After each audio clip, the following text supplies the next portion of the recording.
ইউটিউবে আমিও প্রথম প্রথম লজ্জা পেতাম। যে কোনো আমার ক্যামেরার সামনে আসতে লজ্জা লাগতো। তো অনেক বন্ধুরাই আছে ক্যামেরার সামনে আসতে লজ্জা পায়। তো তোমাদেরকে বলবো একটাই, দেখো, কিছু করতে হলে লজ্জাটা দূর করতে হবে। ঠিক আছে, লজ্জা দূর করতে হবে।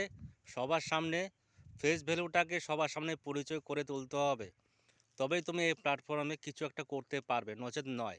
ঠিক আছে, চেষ্টা করো, মনের একটা ফুল এনার্জি কনফিডেন্স নিয়ে ক্যামেরার সামনে দাঁড়াও এবং ব্যাকগ্রাউন্ড সাইড রাউন্ড যা আছে তোমার, তুমি তা মোবাইলে তোমার ক্যাপচার করো এবং যথাসময়ে সেগুলো পোস্ট করার চেষ্টা করো ইউটিউবে।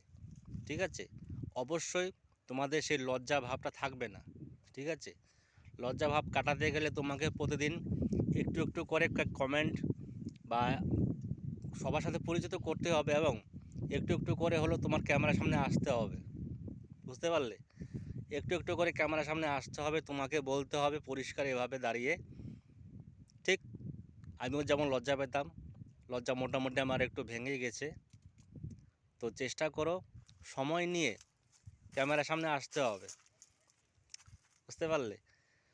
তো এই লজ্জা পেলে হবে না, লজ্জা ত্যাগ করে এগিয়ে যেতে হবে, তবেই তো কিছু করতে পারবে।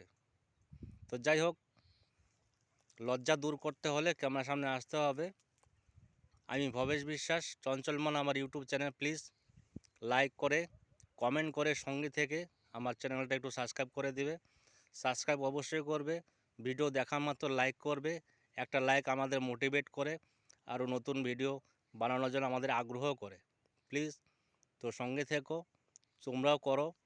অবশ্যই বিরাট বড় একটা প্ল্যাটফর্ম, তোমরা এগিয়ে যাবে এখানে।